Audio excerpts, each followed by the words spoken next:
Break के बाद एक बार फिर से आपका स्वागत है। योगी सरकार द्वारा गोवध कानून लागू करने पर मथुरा के वृंदावन में साधु संतों ने सरकार का आभार व्यक्त किया है। योगी सरकार ने गोवंश और पशुओं की रक्षा और गोकशी से जुड़े अपराधों को रोकने के लिए अध्यादेश जारी किया है। गोकशी करने वाले या पशुओं को किसी प्रकार का नुकसान पहुंचाने पर 10 साल की सजा और 5 लाख तक का जुर्माना लगाया जाएगा। अभी तक गोवंश को नुकसान पहुंचाने पर सजा का कोई प्रावधान नहीं था, लेकिन अब अगर कोई अपराध करता पाया गया तो उसे दोहरा दंड मिलेगा। संशोधित अध्यादेश से गोवंश हत्याओं के साथ उनके अवैध परिवहन और अत्याचारों पर लगाम लग सकेगी। उत्तर प्रदेश के माननीय मुख्यमंत्री श्रीमान योगी जी के द्वारा एक बहुत ही ऐतिहासिक फैसला, एक निर्णय लिया गया कि जो भी गौवध करता है उस व्यक्ति को 5 लाख का जुर्माना, 10 वर्षों की सज़ा निर्धारित की गई है। मुझे लगता है हम सबको इस निर्णय का खुले दिल से स्वागत करना चाहिए, क्योंकि हर वो व्यक्ति चाहता था कि गौ माता की रक्षा के लिए हर सरकार, चाहे वो राज्य सरकारें हो चाहे केंद्र सरकार हो, कुछ ना कुछ अच्छा निर्णय ले। और मुझे लगता है ये निर्णय एक बहुत ही ऐतिहासिक निर्णय है। गौहत्या बढ़ती जा रही है और ऐसे समय में अगर हर प्रदेश से और केंद्र से ऐसे निर्णय आएंगे तो बहुत जल्द गौहत्या बंद होगी। उत्तर प्रदेश के मुख्यमंत्री आदरणीय योगी आदित्यनाथ जी ने जिस तरीके से गौवध के रोकने के लिए कि गौवध ना हो तो ऐसा कानून लेकर आए, मैं उनके लिए बहुत बहुत साधुवाद देना चाहता हूं। हम सब जानते हैं गौ हत्या रोकने के लिए, गौवध रोकने के लिए हमारे देश के साधु संतों ने कितने बड़े बड़े संत सम्मेलन किए हैं, कई आहुतियां गई हैं, बहुत बड़ा बलिदान संत समाज की तरफ से हुआ है।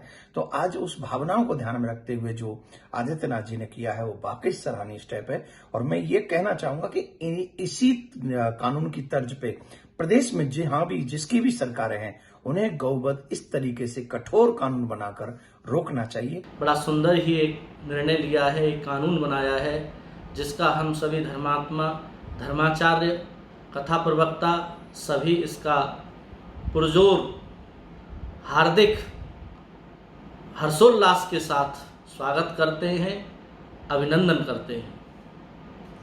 ये योगी युग है और इस भारत में इस समय है मोदी सरकार, योगी सरकार बड़े सराहनीय कार्य कर रही हैं, बड़े कड़े अच्छे निर्णय ले रहे हैं, सराहनीय है ये। और इससे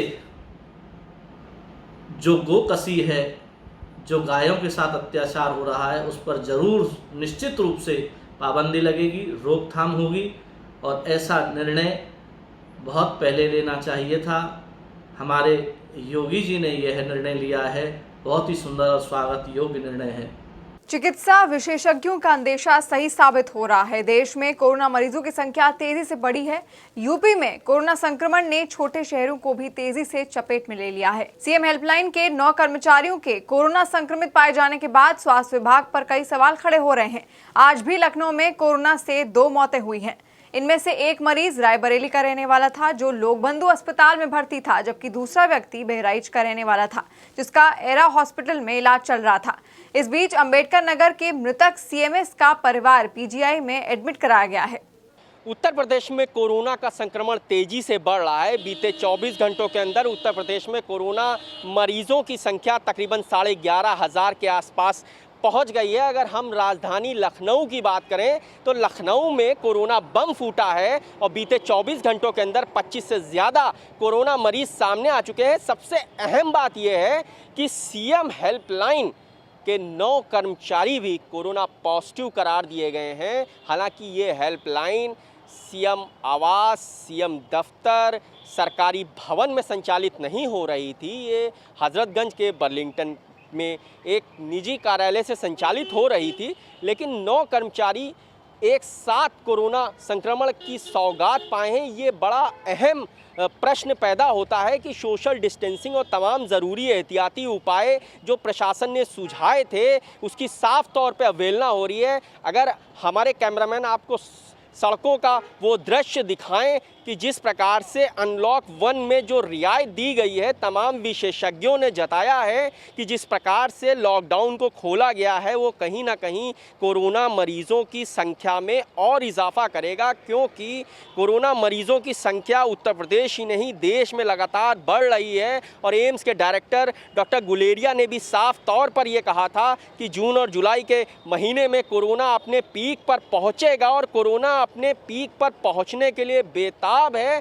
साफ है कि उत्तर प्रदेश में कहीं ना कहीं प्रशासनिक चूक भी हो रही है। हालांकि मुख्यमंत्री योगी आदित्यनाथ कोरोना टेस्टिंग को बढ़ाने के लिए खासे फिक्रमंद हैं और उन्होंने अपना प्लेन खुद दिया कि टूनेट मशीनें गोवा से आई हैं मुख्यमंत्री के प्लेन से, और तमाम मरीजों की संख्या जिस प्रकार से बढ़ रही है इसका सीधा कारण कोई भी डॉक्टर नहीं बता पा रहा है। लखनऊ में स्वास्थ्य विभाग की एक बड़ी नाकामी सामने आई है। स्वास्थ्य विभाग मरीजों की संख्या भी छुपाने में लगा हुआ। ये बड़ा खुलासा पुराने लखनऊ के चौपटिया इलाके से हुआ है, जहां पर तकरीबन 2-3 दिन पहले 65 वर्षीय एक वृद्धा की कोरोना से मौत हो गई थी। ये वृद्धा अमन अपार्टमेंट में रहती थी और इसका इलाज SGPGI में चल रहा था, जिसकी मौत को स्वास्थ्य विभाग के अफसरों ने छुपा लिया और नतीजा ये हुआ कि इस वृद्धा के 3 रिश्तेदार भी कोरोना संक्रमित हो चुके हैं, जिनका इलाज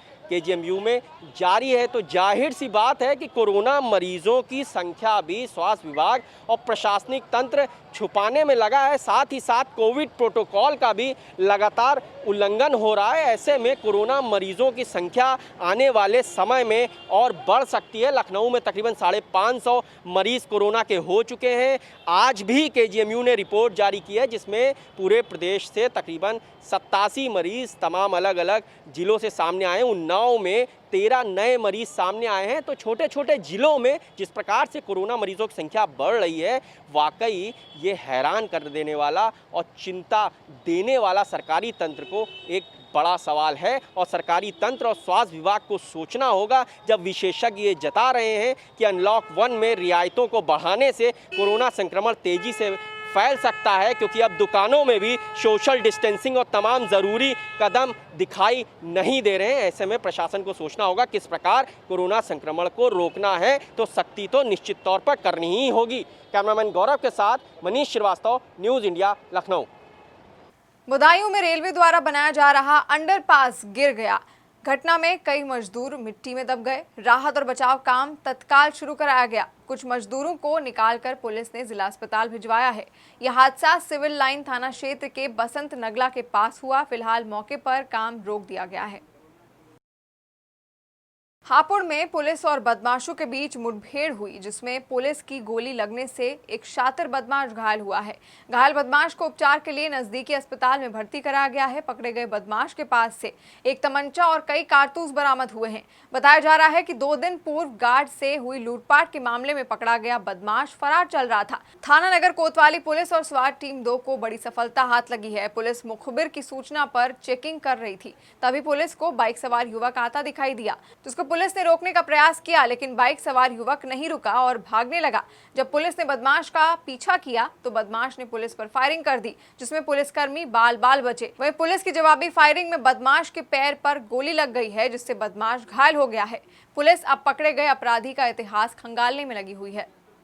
ये अभी हमारे यहाँ 2 दिन पहले ही एक मोटरसाइकिल लूट हुई थी, जिसको देखते हुए श्रीमान पुलिस अधीक्षक महोदय के आदेश से पूरे जनपद में चेकिंग का आदेश हुआ था। हम अपने सर्किल में चेकिंग करवा रहे थे। अभी थोड़ी देर पहले ही हमारी टीम जो है कोतवाली नगर की टीम सबली मरीनों के पास मेन रोड पे दिल्ली मेरठ हाईवे पर चेकिंग कर रही थी। 3 लड़के उधर से आए गाड़ी से, जिनको रोकने का प्रयास किया गया। उन्होंने वहीं फायर करते हुए सबली जंगल की तरफ भागे, जिनका पीछा किया गया और लेपर्ड हमारी पुलिस टीम के द्वारा उनको घेरा गया। SOG टीम भी तत्काल पहुंच गई और मुठभेड़ हुई, जिसमें एक बदमाश घायल हुआ, 2 भाग गए हैं और जिनकी कम्बिंग की जा रही है, खोजा जा रहा है उनको। जल्द ही वो भी पकड़े जाएंगे। बरामदगी जहां वो चोटिल हुआ बदमाश, वह उसके पास से 315 का असलहा एक मिला हुआ है, एक स्प्लेंडर बाइक मिली हुई है। बदायूं के उसहैद थाना इलाके के रूपापुर गांव में सड़क किनारे झाड़ियों में नवजात शिशु मिला है। थाना पुलिस ने मौके पर पहुंचकर शिशु को बरामद किया। बच्चे की हालत नाजुक है और उसे चाइल्ड केयर यूनिट में भर्ती कराया गया है। पुलिस मामले की छानबीन में लग गई है। अब तक बच्चे के माता पिता का पता नहीं चल पाया है। देश के लिए अपने प्राणों की आहुति देने वाले अमर शहीद पंडित राम प्रसाद बिस्मिल की आज 123वीं जयंती पर देश उनको श्रद्धा सुमन अर्पित कर रहा है। देश के लिए अपने प्राण न्यौछावर करने वाले पंडित राम प्रसाद बिस्मिल शाहजहांपुर के रहने वाले थे। बिस्मिल जी की 123वीं जयंती पर शाहजहांपुर के जिलाधिकारी इंद्र विक्रम सिंह और पुलिस अधीक्षक डॉक्टर एस चन्नप्पा द्वारा अमर शहीद को पुष्प अर्पित करते हुए भावभीनी श्रद्धांजलि दी गई। इस दौरान अन्य प्रशासनिक अमला भी मौजूद रहा। इस अवसर पर जिलाधिकारी इंद्र विक्रम सिंह के द्वारा कोरोना महामारी से बचाव के साथ ही सरकार द्वारा बनाए गए नियमों का पालन करने के साथ ही सोशल डिस्टेंसिंग को बनाकर रखने की आवश्यकता पर बल दिया गया। फर्जीवाड़ा कर शिक्षा विभाग की आंखों में धूल झोंककर पिछले कई महीनों से शिक्षा विभाग में 25 जनपदों में नियुक्त होकर वेतन लेने वाली फर्जी अध्यापिका अनामिका के खिलाफ कोतवाली बड़ौत में धारा 409 और 420 के तहत मुकदमा दर्ज कर लिया गया है।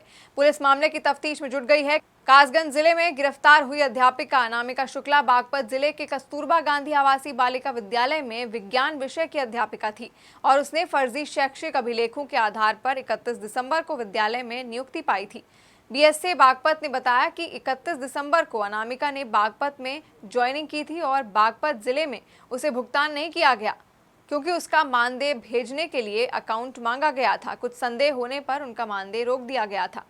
उसके संबंध में ये संज्ञान में आया कि वो एक से अन्य जगहों पे जो है कस्तूरबा में कार्यरत है, तो स्थिति संज्ञान में आने पे उसके विरुद्ध जो है FIR कराई गई। हमारे जनपद में उसकी ज्वाइनिंग 31 दिसंबर को हुई है, 31 दिसंबर 2019 को। संयोग की बात है कि हमने जब उसका मानदेय भेजा तो उसका अकाउंट नंबर त्रुटिपूर्ण चला गया था। तत्क्रम में बैंक ने पैसा रिवर्ट किया तो हमने उससे कहा कि आप अपने अकाउंट की फ़ोटोकॉपी दे दीजिए जिससे कि हम सही अकाउंट नंबर में आपका मानदेय प्रेषित कर सकें। तो जो फ़ोटोकॉपी आई उस पर कस्तूरबा के अकाउंट को थोड़ा संदेह हुआ, चूँकि एक कस्तूरबा आर करके कोई भुगतान प्रदर्शित हो रहा था उस फोटोकॉपी में, तो ये हुआ कि उसके भुगतान को रोक दिया जाए।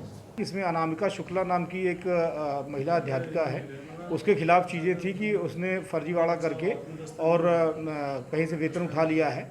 उसके संबंध में भी संज्ञान में आएगा करीब 25 जिलों से वो वेतन प्राप्त कर रही है, तो उसे मुकदमा पंजीकृत कर लिया गया बड़ौद थाने में। उसमें 409 और 420 की धाराओं में मुकदमा पंजीकृत है।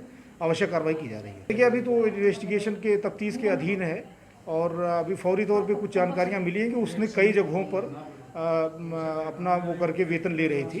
तो अभी उस पर चूंकि एकदम शुरुआती दौर है तो अभी कुछ भी बताना, डिटेल बताना मुश्किल होगा। बस्ती के जिलाधिकारी आशुतोष निरंजन ने ब्लॉक सदर में बेसिक शिक्षा परिषद के प्राइमरी एवं उच्च प्राइमरी स्कूलों में पढ़ने वाले लगभग 2 लाख बच्चों के लिए ड्रेस तैयार करने के लिए सिलाई केंद्र का फीता काटकर उद्घाटन किया। इस अवसर पर उन्होंने कहा कि प्रदेश सरकार द्वारा लिए गए निर्णय के तहत अब छात्र छात्राओं की ड्रेस स्वयं सहायता समूह की महिलाओं द्वारा सिली जाएंगी। शासन द्वारा प्रत्येक छात्र छात्रा पर ड्रेस के लिए अधिकतम 600 रुपये निर्धारित किया गया है। सरकार के इस निर्णय से सिलाई कढ़ाई वाली महिलाओं को अपने जिले में ही रोजगार मिलेगा। कुछ समूहों द्वारा इसमें लगने वाला सामान, कॉलर, बटन, धागा, अस्तर आदि सामानों की आपूर्ति की जाएगी। इससे प्रवासी कामगारों को काम मिल सकेगा।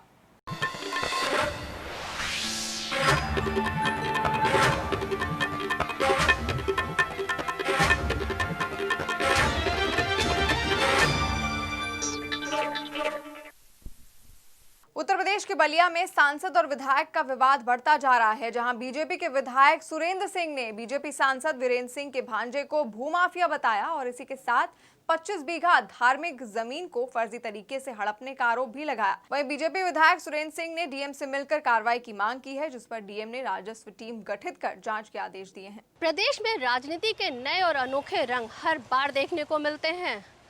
इस बार एक विधायक और सांसद आपस में ही भिड़ गए।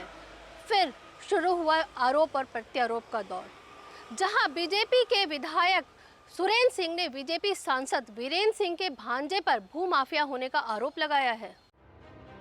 जिलाधिकारी कार्यालय से निकलते ये चर्चित विधायक सुरेंद्र सिंह हैं, जिन्होंने अपने ही सांसद वीरेंद्र सिंह के भांजे पर ही बैरिया तहसील में लगने वाली सुदिष्टि बाबा पशु धार्मिक मेले की 25 बीघा जमीन को किसानों से फर्जीवाड़ा कर जमीन रजिस्ट्री कराने के गंभीर आरोप लगाए हैं और डीएम से कार्रवाई कर जमीन को भूमाफियाओं से खाली कराने की मांग भी की है। इस पूरे मामले में डीएम बलिया ने विधायक की लिखित शिकायत के बाद राजस्व टीम गठित कर जाँच के आदेश दे दिए हैं।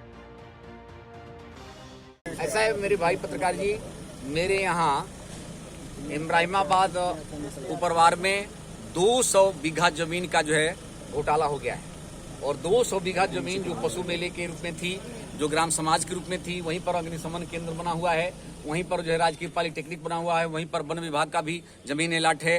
अभी भी कुछ बंजर भूमि 18 एकड़ के आसपास अभी अंकित भी है और उसमें कुछ विगत 25-30 वर्षों में कुछ भूमाफियाओं ने और अधिकारियों ने, भ्रष्ट अधिकारियों ने मिली भगत करके बसपा और कांग्रेस के शासन में अधिकारियों ने लोभी लोगों से मिलजुल करके और सबका जो है जैसे प्रसाद बांट दिया है और उसी को जो है इसी घोटाले का पर्दाफाश करने के लिए मैं आज जिलाधिकारी को अवगत कराया हूँ। मुझे खुशी है कि हमारे जिलाधिकारी महोदय जो है राजस्व और आपके चकबंदी विभाग और सर्वे विभाग, तीनों विभागों के अधिकारियों की टीम बना करके, अब ये तो बताएंगे कौन सी टीम बना करके जांच करवाएंगे, वो जांच करवाने का वादा है। विधायक जी के द्वारा एक पत्र दिया गया है कि बैरिया तहसील के इब्राहिमाबाद उपरवार गांव सभा की जमीन या सुदिष्टि बाबा पशु मेला से संबंधित जमीन कुछ लोगों द्वारा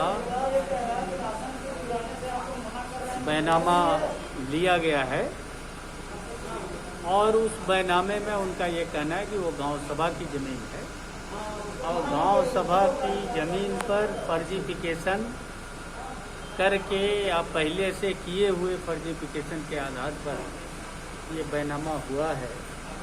तो उनका इस पत्र के माध्यम से यही अपेक्षा की गई है कि इस संबंध में जांच कराकर और रेवेन्यू रिकॉर्ड के हिसाब से सच्चाई पता की जाए और अगर वो ग्राम सभा और पशु मेला से संबंधित जमीन है तो उसको सुरक्षित रखा जाए। और उनके पत्र के आधार पर एक कमेटी राजस्व अधिकारियों की बनाई जा रही है जो क्रेता से और जो भी इसका आरोप लगा रहे हैं उन दोनों पक्षों की सुनवाई करेंगे।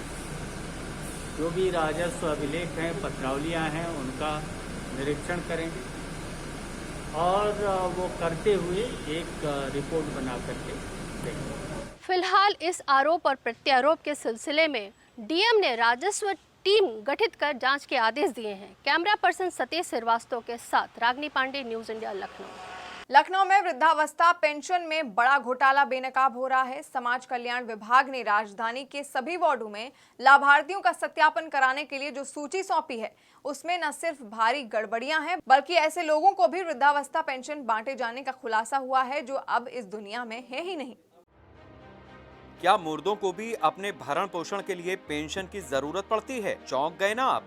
जी हाँ, उत्तर प्रदेश के समाज कल्याण महकमे के अफसर तो वृद्धावस्था पेंशन में सिर्फ मुर्दों का ही कल्याण कर रहे हैं। वृद्धावस्था पेंशन के सत्यापन में पूरा घोटाला बेनकाब हुआ है। सूची में लाभार्थियों के पते, मोबाइल नंबर तक गलत हैं। ये घोटाला खुद सत्यापन करवा रहे लखनऊ के पार्षदों ने पकड़ा है। निशादगंज वार्ड में भी मृतकों को लंबे समय से वृद्धावस्था पेंशन दी जा रही थी। ये हाल पूरे लखनऊ का है। बीजेपी के पार्षदों ने पूरे घोटाले की जाँच की मांग की है। देखिए, हमारे वार्ड में कैंप के थ्रू वहाँ के अधिकारी आए थे और उसमें हम लोगों ने कुछ त्रुटियां पाई, जिसमें एक दो ऐसे लोग थे जिनकी मृत्यु हो चुकी थी और उनकी पेंशन उनके खातों में आई, 2-3 दिन पहले ही आई थी पेंशन।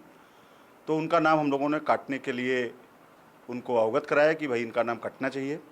इसके अलावा और बहुत सारी त्रुटियां हैं कि कोई व्यक्ति कहीं रह रहा है, उसका बैंक कहीं है और उसकी डिटेल भी पूरी जो है वो इन लोगों के पास उपलब्ध नहीं है। तो मैंने अपने माध्यम से जहाँ जहाँ पर उनके एड्रेस या वो जहाँ रह रहे हैं या उनके बैंक के उनको सुधार का काम किया है।